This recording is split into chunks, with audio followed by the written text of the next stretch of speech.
So for me, the industry panel is one of my favorite sessions, and the reason is that a lot of us as academics, we do great science. We try our best to translate and commercialize or think of commercialization, and we do an okay job sometimes. But it's always nice to see what companies are doing, not only the products, the patients that, the stories that you see in the devices, but within their companies as well, how they're thinking, how they're moving products forward, how they're thinking about their relationships with academia. And I think that kind of information and sharing, as well as the scientific side, which you've already seen a lot of yesterday and today, that really helps foster kind of creative ways to work together and kind of push new things forward. So that's why I do feel it's important. Every year we do this. We try to have an industry panel session.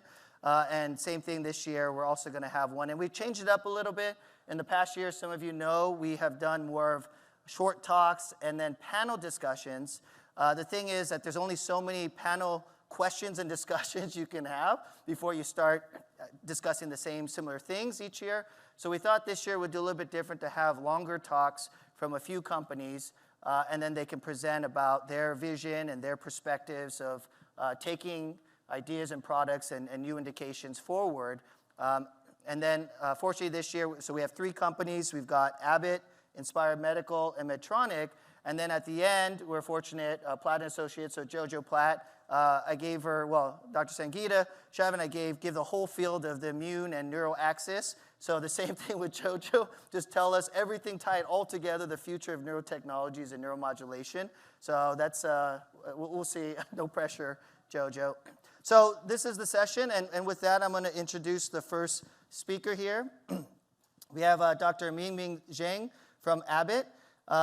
He has training background ranging from neuroengineering, bioelectronics, and computer science, and currently serves as a staff research scientist and project leader at Abbott Neuromodulation.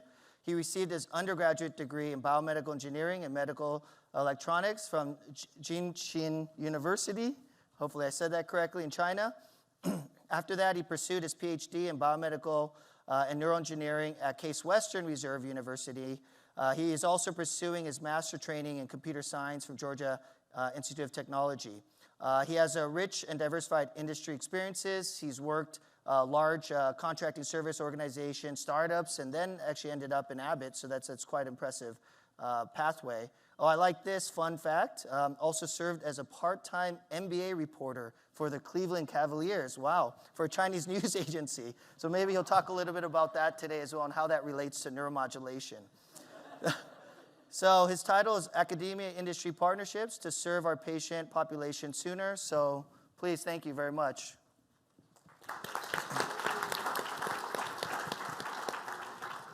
Yeah, thank you, Hubert, and all the members here to give this opportunity for us to present our vision today.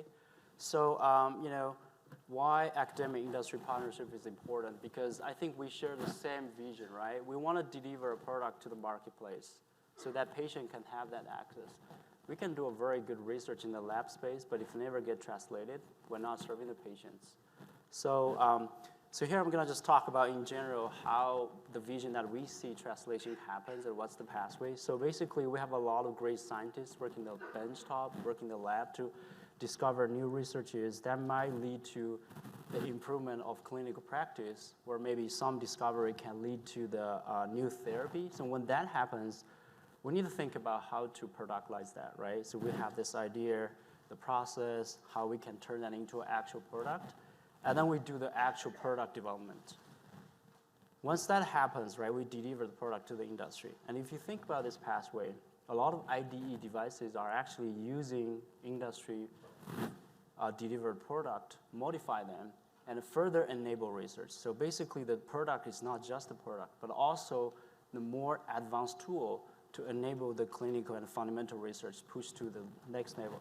If you look at this pathway, it never ends. It's just a matter of where and when you enter this path. It's kind of like a software agile development process. It has to go through iterations and iterations, right? Whenever you have clinical practice improvements and commercial products, we share the same goal. That is deliver a patient-centric solution, right? So that's why University of Minnesota and Abbey comes together, form a partnership, and work together because we share the same vision, patient-centric care, patient-centric solutions. So here we work with great thought leaders like Dr. Hubert, Dr. David Darrow, Dr. Tay Nadov, and Dr. Matt Johnson. So if you look at the infrastructure, right? So University of Minnesota right here has the state-of-art research facilities. And also we have a lot of thought leaders in med tech, biomedical engineering, especially neuromodulation. And also here we have a great infrastructure and an ecosystem in terms of encouraging industry academic partnerships, such as our MN Drive, right? If you look at on the other side, what Abbey has, we are the digital health leader right now because we provide a lot of digital solutions for neuromodulations. Abbey provides initial funding for some of the early phase studies to understand the mechanism of actions, to understand how this technology can be translated into industry. And we can utilize our product development process to quickly prototyping some devices to enable our research. Or we can consult our current product expertise to modify our current product. Either it's a new waveform or it's a new digital health data analytics platform to further enable our collaborative projects. So with that, we have formed a collaboration with the University of Minnesota with a long-term vision, right? We share the long-term vision by facilitating this medical device technology deliverable to the patient sooner rather than later. And we have studies with multiple goals from the industry across academic labs, and we have quick access to the high quality data. And we can use those data, serve as the preliminary data to support our academic partners to go after larger federal fundings. And also we use those data to feedback to improve our clinical practice right here with the doctors we're working with.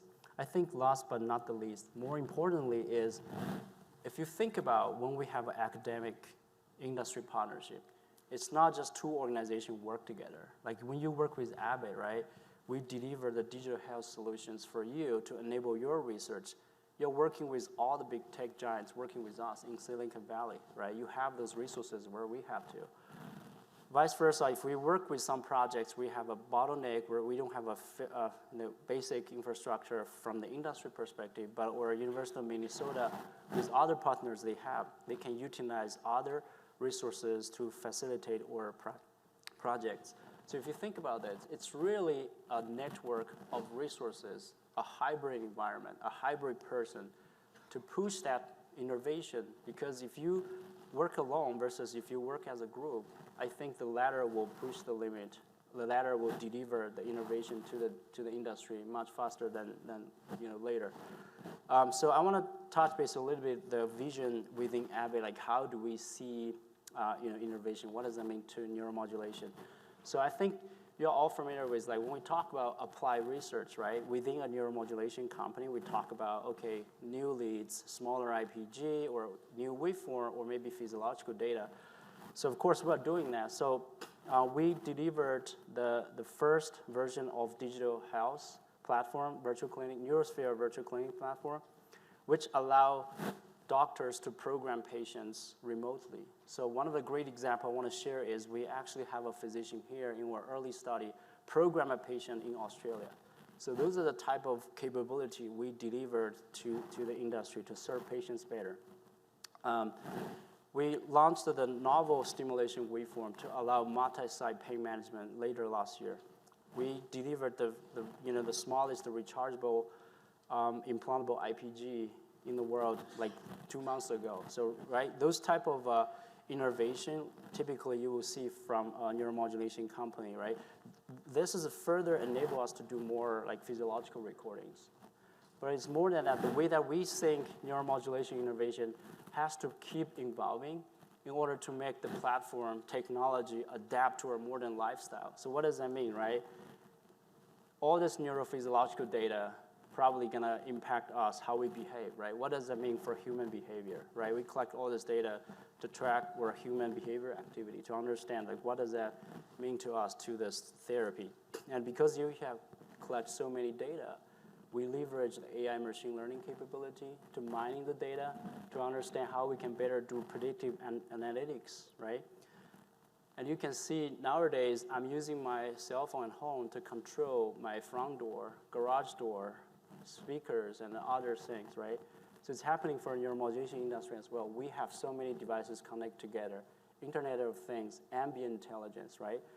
And if you want to make all of this happen seamlessly and safely, the key is cybersecurity. So at Abbott, when we talk about applied research, we really talk about this hybrid portfolio, not just waveform, not just smaller IPG, not just better leads, but all this infrastructure behind this to really make our modern technology adapt to our lifestyle. If we have a garage door look like opener look like controller, like 20 years ago you told me we're gonna control with that. That's wow. But nowadays we're controlling our devices with iPhone, with Apple Watch, right? Think about the recent release of ChatGPT. It's gonna change our lifestyle again. Like what does that mean to neuromodulation industry? 10 years from now, we're gonna probably have something else to control. Maybe it's BCI or maybe something else, right? So what I'm trying to say is the innovation should be a hybrid portfolios where enable this technology to adapt to our modern lifestyle. And industry academic partnership is one of the key factors to make that happen sooner, right? Maybe some patients really need the therapy today, but if we don't do the collaboration, maybe we'll delay that phase for 10 years, right? If we do that, we can save some time. We can deliver the same product sooner so that the patient can be, enjoy their life sooner. So that's our vision in terms of, innovation. And basically the keyword is hybrid. A hybrid engineer, a hybrid background, a hybrid team environment, cross different institutes, a hybrid network of resources. With that, I will leave Hubert to ask any questions or thank you.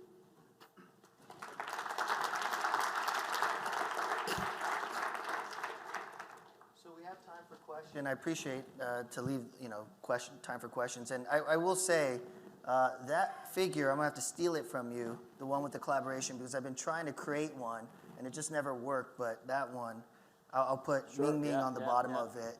Absolutely. MBA spokesperson. Yeah. So I forgot about talking about MBA. Sorry about that. any questions there? So I'm going to ask, this is, we'll get some discussions going, but how has been your experience? I've noticed Abbott has been working with many more companies or with universities.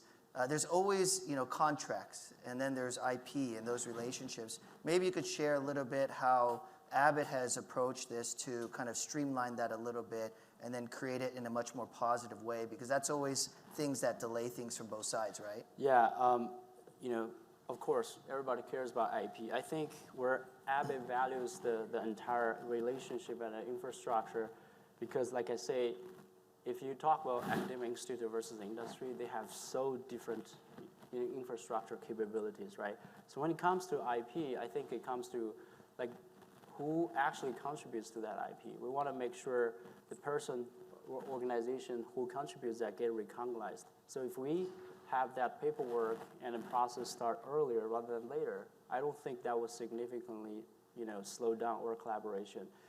Often cases when I see we slow down because we didn't talk about this up front, right? So I think we want to value intellectual properties, no matter it's coming from us or coming from the collaborators, but if we engage that conversation earlier, I don't think that's a bottleneck for collaboration. Yeah, that's a good point, definitely.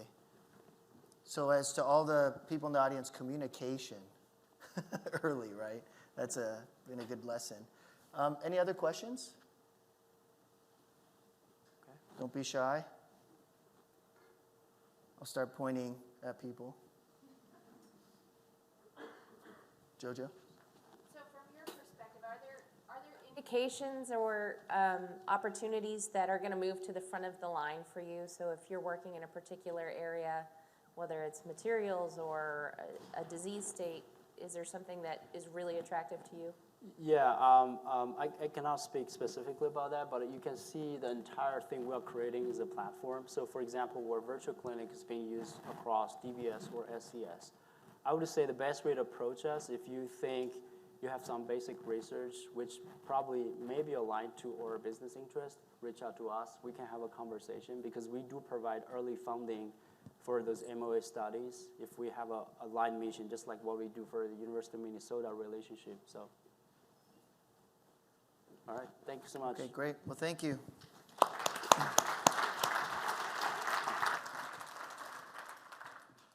Okay, so for the second speaker, we have Dr. Dave Dieken from Inspire Medical. He serves as Senior Director and Architect, Embedded Systems at Inspire Medical Systems, and has over 25 years of product development experience. He currently leads Inspire's embedded software, security, algorithms, and hardware teams, so very, very accomplished, and serves as technical architect for new Inspire products. He is an inventor of over 30 U.S. patent applications and holds a bachelor's in electro and computer engineering from the University of Wisconsin-Madison. The title today will be Closed Loop Peripheral Nerve Stimulation Technology for Obstructive Sleep Apnea and Beyond. So thank you. Thank you. It's an honor to be here. Thanks for your time. So I'm going to talk about Inspire's experience with closed loop peripheral nerve stimulation and how that experience might translate to other therapies. And by closed loop stimulation, we mean use of biosignals to change the behavior of stimulation in real time. So let's start with obstructive sleep apnea, which is what we do. How does this happen? Well, the airway collapses during sleep, and that is caused by a drop in genioglossus muscle tone during inspiration. So you can see in the middle of the figure, that's an apneic region. You can see the airflow goes to zero. Before that, we do have genioglossus activity with each inspiratory period, which is going to be important in the next step. So with this learning, we can do some basic research and see if we can counteract this effect by stimulating the nerves to open the airway. One of the things we learned is that the stimulation site matters. So on the left, we actually have closed the airway rather than open it. And this is due to the fact that the hypoglossal nerve has branches that innervate retractor muscles as well as protrusors. So we want to target the ones on the right. But we have a problem. So if we just continuously stimulate to open the airway, eventually the airway muscles will fatigue.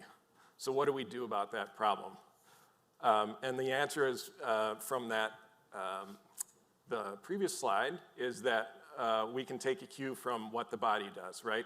The body has a closed loop system when it's in a non-disease state that regulates the tongue, the airway innervation during inspiration only. So that's what we do with Inspire is we have a sensor, and then we can detect when we have inspiration happening, stimulate at that time rather than all of the time. And so this was a crucial learning to enable the effectiveness of this therapy. So that's great. We have that learning. Let's go into implantable feasibility. We have a cuff electrode we can place on the nerve, and again, in that just the right branch so as to innervate the protrusor muscles. And it works even when we are not stimulating during the expiratory period. Why does that work? Why don't we need to do that? And that's because the natural pressure of the airway is able to open it during that period. So now that we've established feasibility, how do we optimize efficacy? So it's the usual suspects of patient selection and implant technique, but for a closed loop therapy, it's also optimizing the closed loop algorithm itself. And so we have done that. We have passed our pivotal trial. We have FDA approval in 2017. Now the question is, how can we get this therapy to as many patients as we can?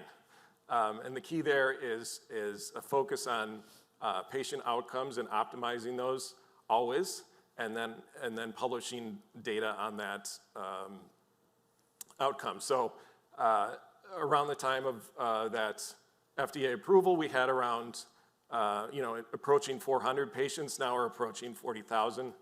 And so this is, that evidence allows us to build that trajectory.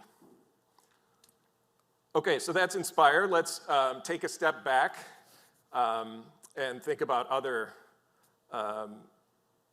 potential applications of this technology. So this is an incomplete list of just the peripheral nerve stimulation field today, either approved therapies or ones that are being investigated. It's a pretty amazing list considering where we started and the path that Earl Bakken got us all on. But there's a lot more to be done, clearly. And so similarly, we can look at the different targets.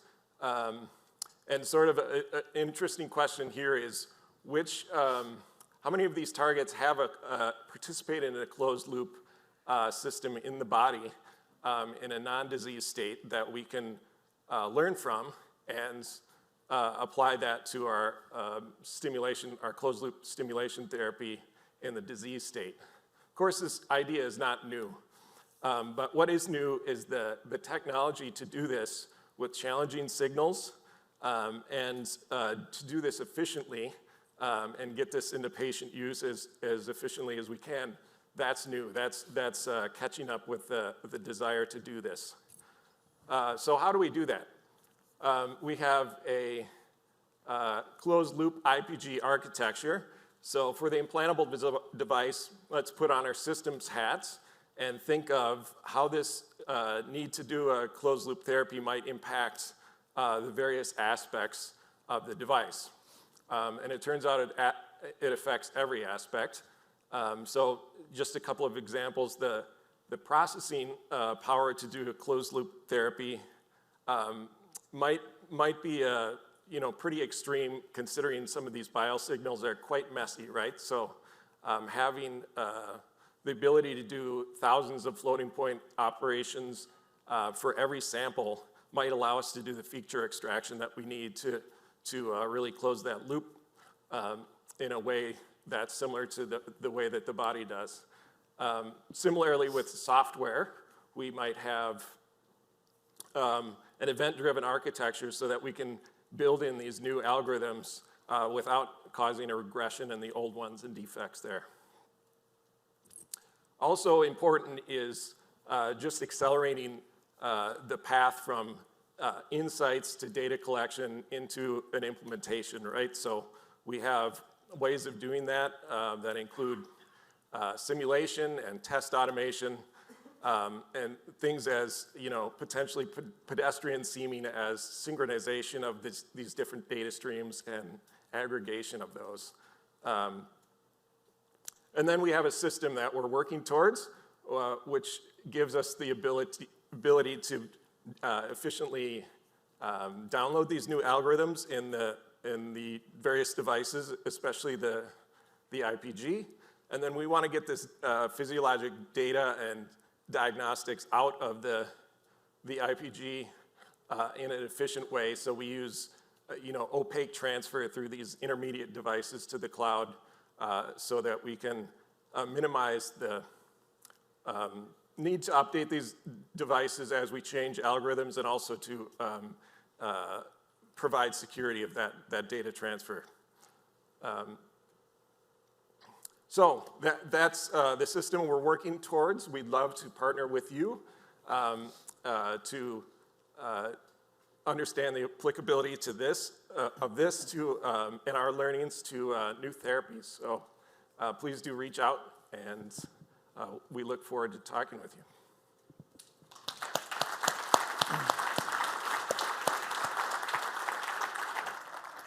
So that is really exciting in terms of that platform and technology. I didn't realize Inspire offered that. And I know we'll get some questions, but I was just wondering, have you already partnered with folks to use your system, and through like IDE, investigation device exemption, have you established regulatory infrastructure already that we could leverage as well to move things quickly along, or is that still like in the works? Yeah, great question. We have not submitted an IDE on a different therapy at this time, but definitely have a lot of experience in that type of work through our history. So I think that's an area that we can assist with in partnership. Oh, that's great. I'll contact you next week. Yeah. Is there questions from the audience? People who want to leverage this technology? So the closed loop. Oh, there. So the closed loop aspect is great, and I wonder what your opinion is on if you didn't have the closed loop, how successful you would have been, or examples of others in this sleep apnea field that have tried it but without closed loop, or how we can derive the success stories by having closed loop. Just commenting on that, I think is really valuable. Yeah, thanks, Tyler. So, great point.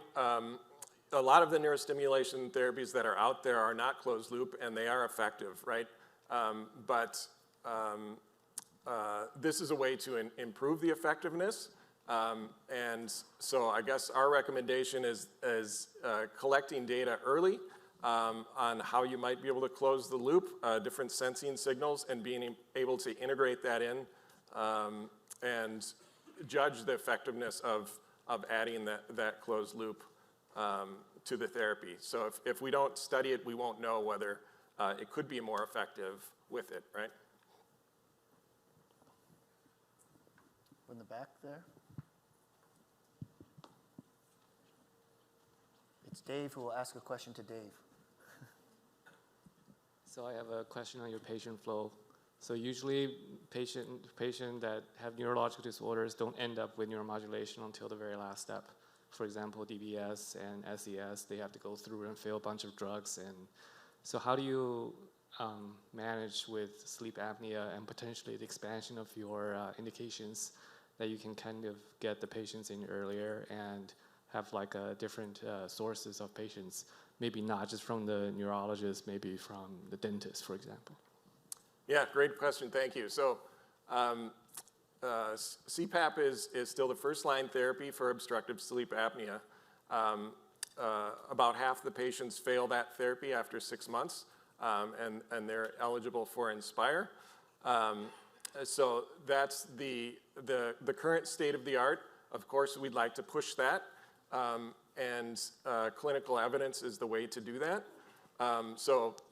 In other therapies, pharma is the first line. But I think the lessons are similar, right? Demonstrate clinical evidence and optimize patient selection is one key to that. Another question back there.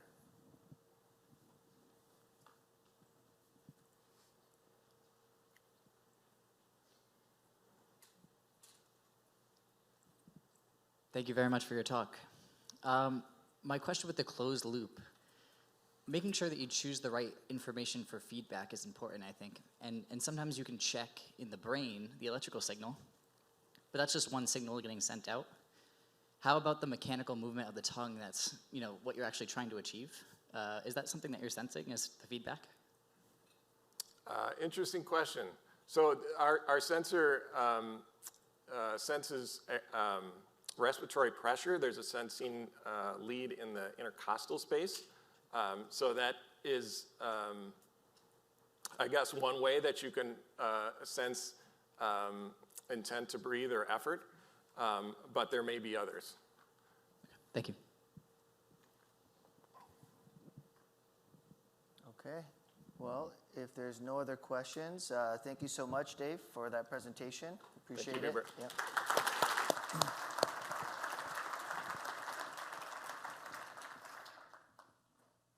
Okay, next speaker, we have an alumni here. We have Abbey Becker from Medtronic. Oh, what's that? Oh, sorry, I heard some sounds there, but okay. So Dr. Abbey Becker is the Deep Brain Stimulation Research Manager in Research and Technology at Medtronic. There, the team is focused on developing and realizing next-generation approaches to neurosensing and optimizing therapy. During her PhD in neuroscience at the University of Minnesota here, Abbey was part of the Igert Neuroengineering program. Prior to joining Medtronic, she then went on to do a postdoc fellowship at the University of Oxford, looking at closed-loop approaches for neurostimulation. Throughout her career, she has been focused on approaches to tailor and optimize neuromodulation therapies based on patient-specific feedback. So her talk today is Biosensing, the foundation of our next-generation neuromodulation therapy. So all yours, Abbey. Hubert. It's great to be back here. This has always been one of my favorite conferences when I was a grad student here at the University of Minnesota. And today I'm going to be talking about using neural sensing as the foundation of our next-generation neuromodulation therapies at Medtronic. So some of my disclosures, I obviously work for Medtronic. We're going to be talking about some concepts under development right now and not for commercial use. But you can see all of our disclosures there. And I'm going to start out with neuromodulation at Medtronic. We have a few different stimulation therapies. We have deep brain stimulation, we have spinal cord stimulation, and in pelvic health, we have sacral nerve stimulation. And one thing that we're all focused on is technology platforms that enable neural sensing as a way to provide objective feedback to simplify disease and therapy management. And we can see the power of this approach of continuous and patient-specific biofeedback in other fields: cardiac sensing, glucose monitoring, sleep apnea. And this biofeedback can really be used to inform therapy changes, optimize settings based on patient-specific needs, and even move towards automating like closed-loop stimulation where it makes sense. So we think that neural sensing can provide a way to address two major barriers that we see in neuromodulation therapies. The first one is, how do you get your parameters right? That's our first step, right? How do you make sure that during that initial programming visit, you're getting patients set on the best possible stimulation parameters that you can based on their needs? And then the second is, how do you manage those patients long term? Some of these patients live with their diseases for decades, and their disease state might change over the time. How do you make sure you address those needs over the course of their disease using data-driven insights? So this is where we think neural sensing plays a big role, and we are seeing it play a big role. So here on the right, you can see just two examples of signals that we use in different therapies. We use passive sensing in deep brain stimulation, so recording what's happening in the brain. And we can potentially use evoked responses that are recorded from the spinal cord in spinal cord stimulation. So we'll be talking a little bit more about that. But overall, neural sensing is a powerful tool that's going to help us move into our next generation therapies. So Medtronic has a rich history of sensing biosignals in the body and using these signals to deliver electrical stimulation, dating all the way back to the cardiac days. But in neuromodulation, our journey did start over a decade ago now at this point, and we started in the deep brain stimulation space. So we started with an investigational system called the Activa PC+S, which was our first, enabled the first chronic sensing of brain signals. And we had our first sheep implant all the way back in 2010, followed closely by our first clinical implants in 2012 and 2013 in the US and the EU. This then led to, in 2013 and 2014, we participated in the NIH Brain Initiative. And this was a big deal for us.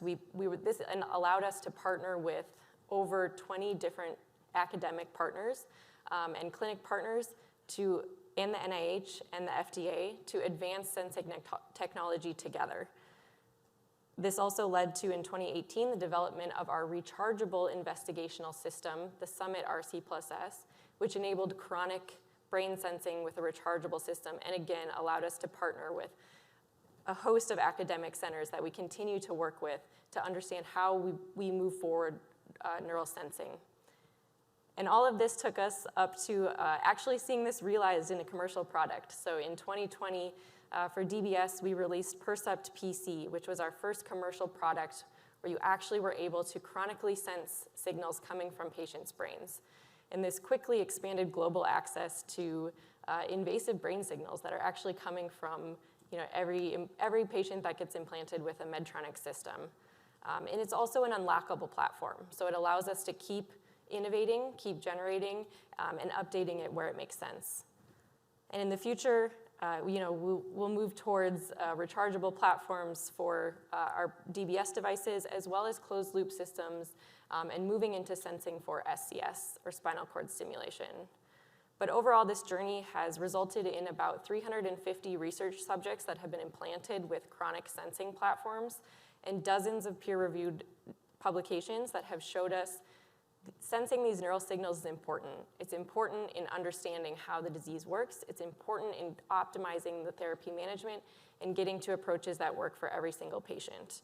You can see, I won't list everyone, but you can see a host of our academic partners there up at the top, and we continue to rely on those partnerships to advance our therapies. So now I'm going to dig into a little bit of the details on the DBS side. So like I said, on DBS, we have a commercial platform that enables chronic sensing coming on the market. So in Parkinson's disease, we can use brain signals to tell us about what the patient's experiencing symptom-wise. So we have really good biomarkers that tell us when they might be experiencing bradykinesia, or when they may be experiencing side effects such as dyskinesia. And the frequency of the brain signal is what tells us some of that information. So with Percept, we are able to collect brain signals in the clinic, and this lets you assess what signals does your patient have, what biomarkers are present, and how do those signals respond to stimulation. And then the nice thing is you can actually track those signals when the patient goes home.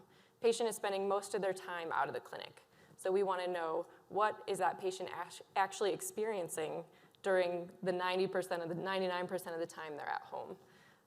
So with Percept, you are able to sense this signal over time and view that data when the patient comes back into the clinic. And we've really seen these features be impactful in optimizing therapy for patients. And so again, one of the areas that we're really focused on is efficient programming guidance. How do you get patients to their optimal settings as fast as possible?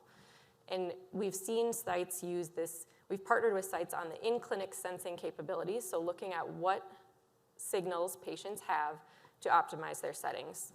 So just a couple examples. One, we partnered with the University of Colorado on a pilot study where we're looking at, in Parkinson's disease, signals, the biomarkers that are present, and actually found that those signals can be used to identify the optimal location to stimulate.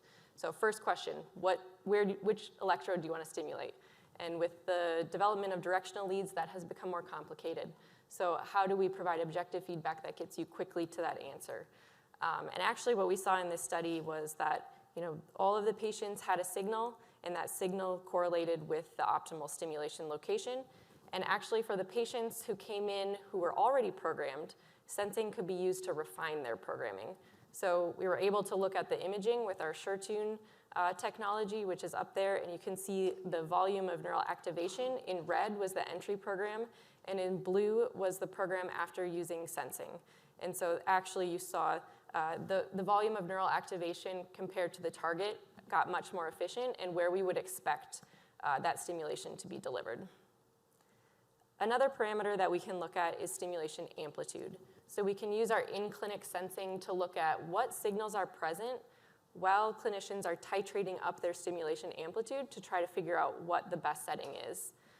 And what you can see on this graph is, if there's a pointer, you can see all the signals present and the power of those signals. And we have here this increase in activity indicates that there's a symptom present. That's our biomarker LFP beta for symptom in Parkinson's disease.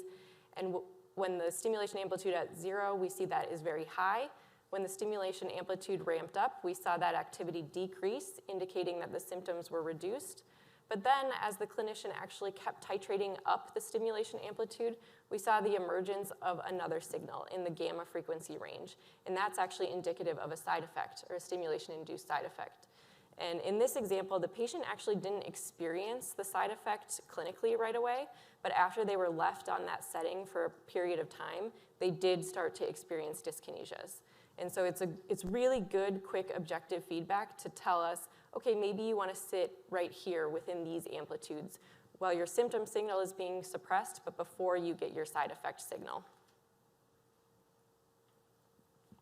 Then with our chronic sensing, we've seen that we're able to use that to troubleshoot difficult to program patients and work on long-term management. So here's just 2 quick examples showing, kind of probably hard to see, but we can track the signal, the biomarker out of the clinic. So that's what this yellow line is indicating. So you can see there's periods of time when it's lower, and there's periods of time when it's higher, which tells us that patient is experiencing more symptoms.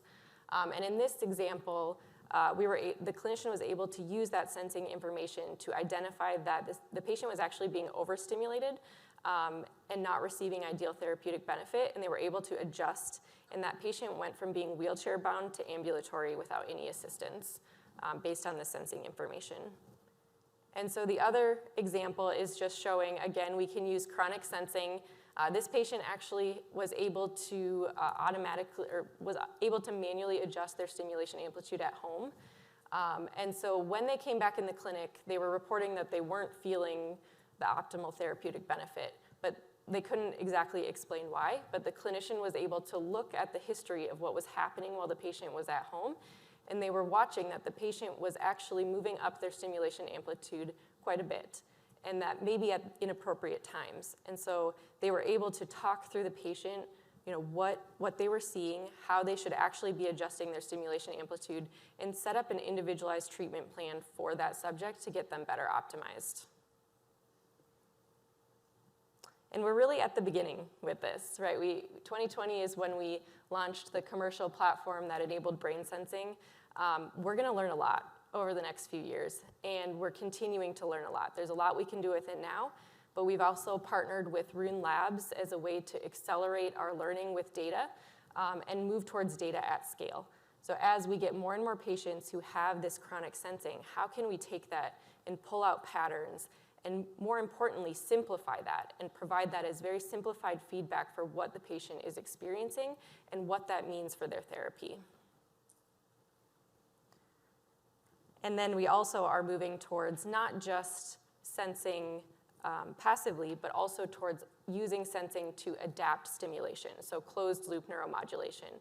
So can we take that biomarker, can we take that neural signal, and can we use it to automatically adjust the stimulation amplitude, either increase it or decrease it based on the patient needs? Because we know when a patient's at home, they're fluctuating, right? There are periods of time when they need more therapy or less therapy. And so how do we do that automatically for them?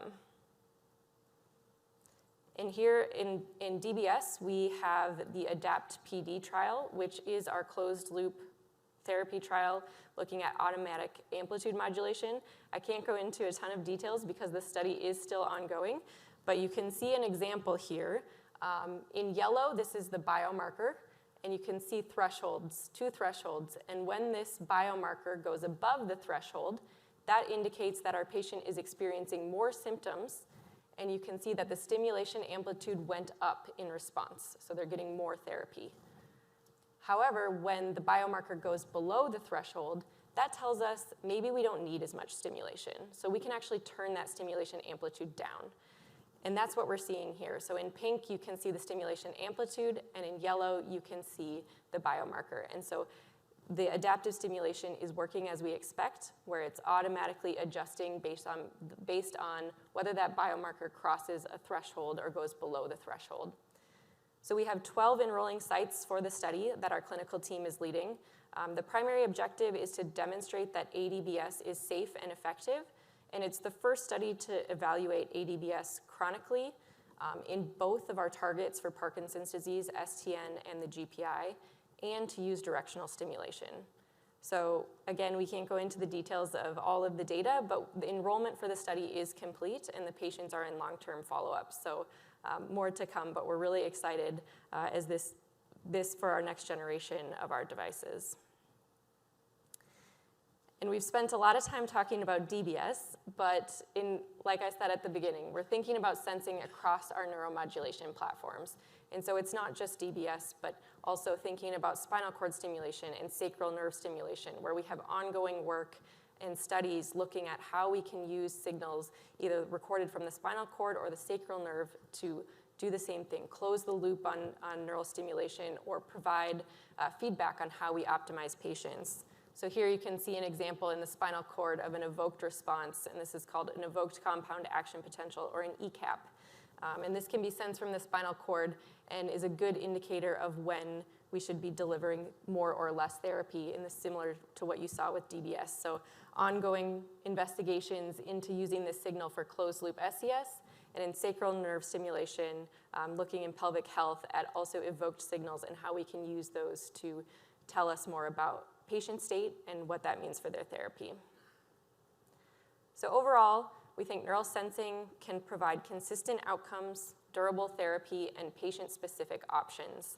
And we're really focused on making sure we execute this with our current neuromodulation therapies, but really it provides a lot of opportunity to learn as well. And I'll leave you with a quote from Dr. Sheth, where sensing is really going to allow us to continue to learn about what's happening in the nervous system, about disease states, and it's going to be important to have that to understand how we develop optimal therapies moving forward. So with that, thank you.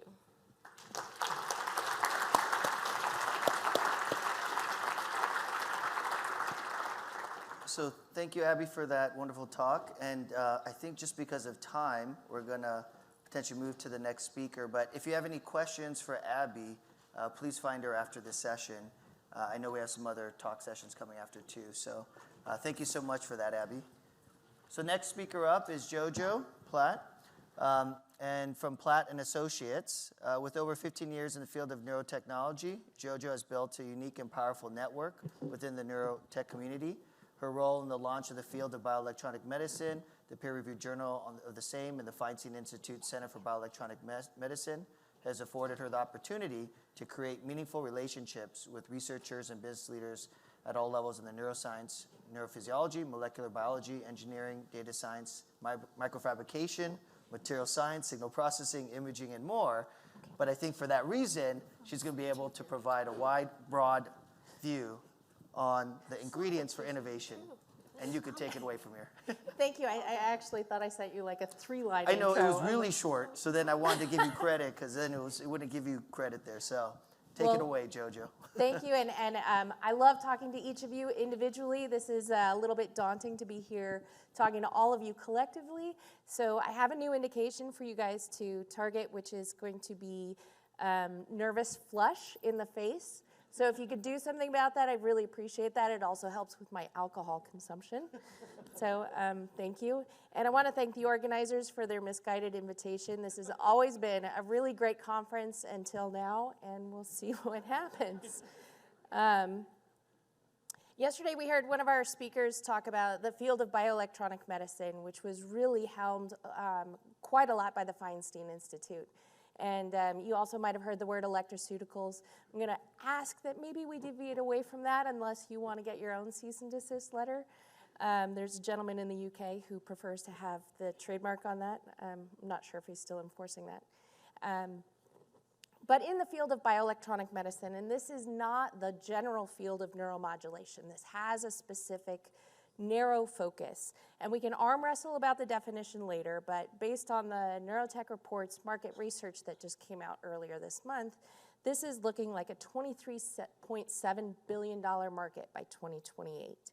And again, that's not all of neuromod, that's just bioelectronic medicine. And we had on stage just now a considerable amount of market cap. And among these three companies, we're looking at almost $300 billion. And I wanted to add to that two other cases that'll help tie together some of the topics that Hubert gave me. Neuromod, in their Series B2, just closed over $33 million last week. And I'll get to the why that's highlighted here, aside from this gentleman here. And then Saluda Medical also last week closed $150 million Series G. And that's in addition to the Series F of 125 that they closed about the same time last year. First off, I want to warn you, if you ever see a presentation from me or a number of consecutive posts that don't include cheekiness, call the FBI, because it means I've been kidnapped. And I think what Hubert gave me, he said, come give this talk. And he said, great, what do you want to talk about? What do you want me to, I can talk about this whole list of things. And he gave me a list. He's like, this, and this. And 3 of them go together. It's like, which one of these things is not like the other? So we'll get to that unwanted redheaded stepchild in just a minute. But the first 3 that he picked were privacy, security, and ethics. And they are highly complementary. And as I was watching all of this through ChatGPT to try and find a common theme to get that 4th one in there, it just didn't work. So we're going to address that one separately. But the other 3 are, all of the topics actually, are something that, as I work with an investment fund, are things that come to the forefront very frequently as we're addressing potential investments into neurotechnology opportunities. So privacy aligns with on the investor side, our concerns about, we want to make sure that potential investees are protecting their data to the highest reasonable standards.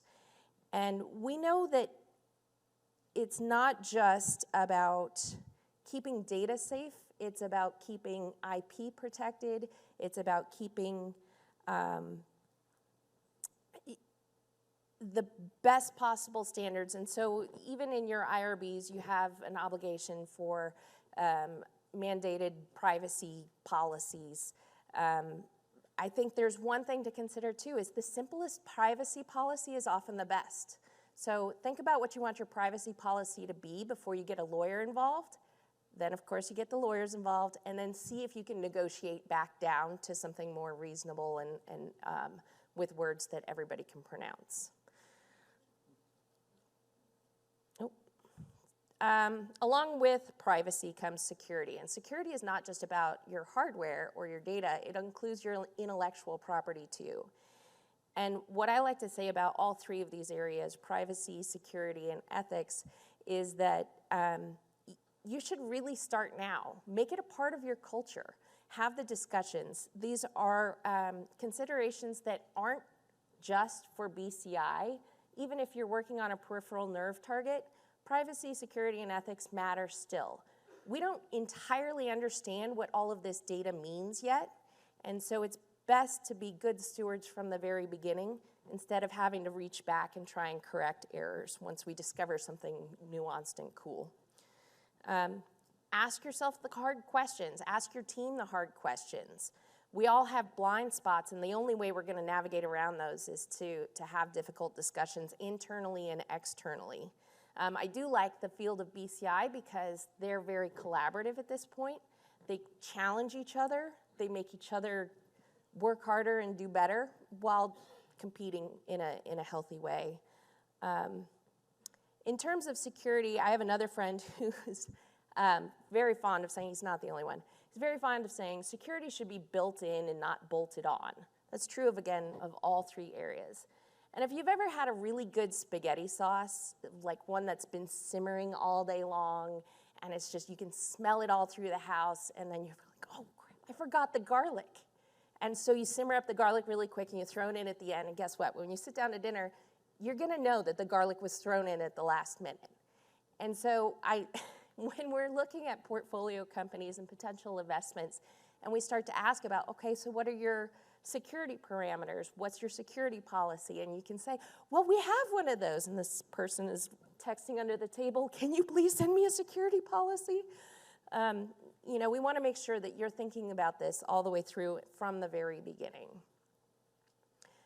Ethics are another sticky kind of area, and that's something that we have an opportunity to not be the next social media story. We should be thinking about the what if before it becomes when.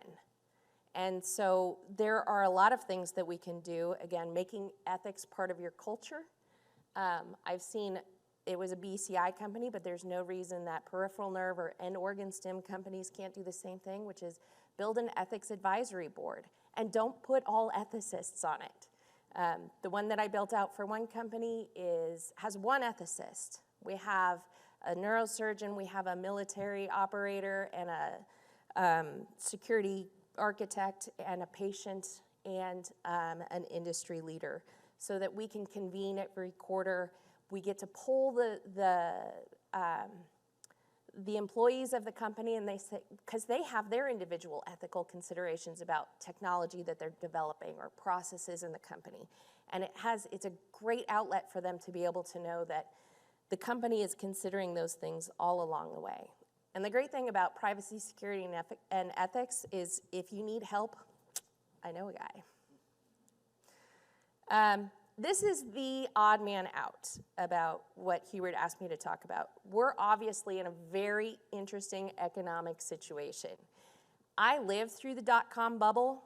I went through multiple layoffs to the point where, I'd survived some, didn't survive the others.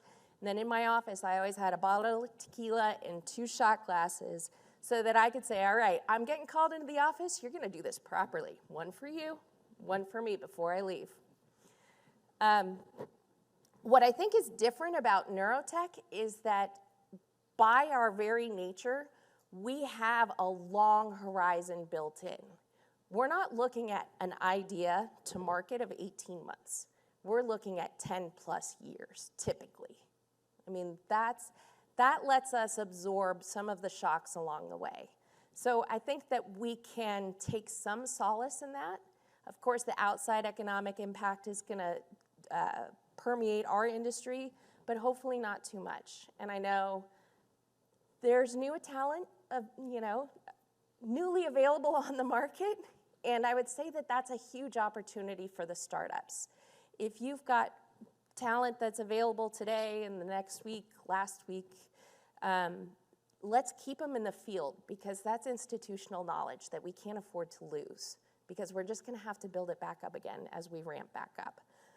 And then again, on the investment side, I would say that this too is an opportunity. If you're looking at, traditionally guidance has been raised for an 18-month runway. Let's extend that to 24. That's perfectly reasonable. So with a 24-month runway, you can also look at different opportunities. If 2 years ago somebody had said, oh my gosh, we have to consider a down round, that would have been really, really challenging. Now it's a little more acceptable because of the external economic impact. And so this is a chance, like the Series B2. You can extend a round, which is perfectly acceptable and very healthy. And even a down round right now is also perfectly defensible. So don't be afraid of that. And I think, finally, Hubert was hoping that I would say something controversial. I don't think I have. But if anybody has any questions and want to stir controversy, then after you cure my redness, we can talk about it. So that's it. Thank you, Georgia.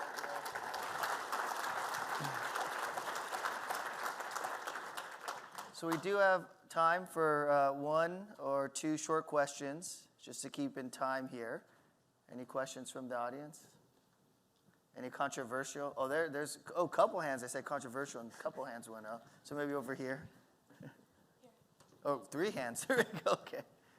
Thanks for the talk. I have a question for you, Jojo. So what do you think the role of social media and maybe even big media or cable sort of advertisement plays in educating people that maybe don't have as many opportunities to see specialized primary care or epileptologists, neurologists, neurosurgeons? How can we educate maybe rural communities or minority groups or those that don't have that kind of exposure through some of these media outlets? Okay, that's about 19 questions. Social media has a place, but I think it's responsible use when it's blasting out of our community. We need to be very considered in what we're talking about. We can't overpromise is a concern that I have. Obviously, the clickbait investors that we have in the space and leaders in the space generate, intentionally or not, a lot of coverage.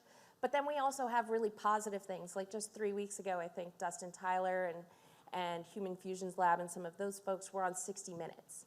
I think Inspire's doing a great job. The question about how do we get alternate paths from the patient to the physician, advertising. I mean, it worked for Viagra, so going direct to the consumer and advertising that way is if you, with the right approach and the right message, works very well, I think. And then the other part was? I guess my question was just like, do you think, a lot of this education or exposure, should that be like at the physician interface with patients, or is there a place for, say YouTube videos or commercials or what have you? Do you think that is an opportunity, or is there just too much nuance and things you need to explain and, professional licensing and things that happen there where that's not really an opportunity for advertisement? Yeah, I think the FDA is going to want to have something to say about that, especially claims made if you're still in development or haven't been fully cleared. That's something to consider. Having conversations and informational exchanges, I think, is helpful. And I think, there have been some mentions. Everybody wants to see a unified organization that'll head up some messaging. And I've always been an advocate for us having collectively a crisis management messaging, because we're going to have negative outcomes at some point. Being organized is great, but I don't see anybody stepping up to do the organizing. So I know a guy, but I need the money. Well, just for time's sake, we're going to get moving because we have another exciting session of funding opportunities and programs that I'm sure all of you will be interested in. So with that, just thank the speakers, and we're going to get going on the next session now.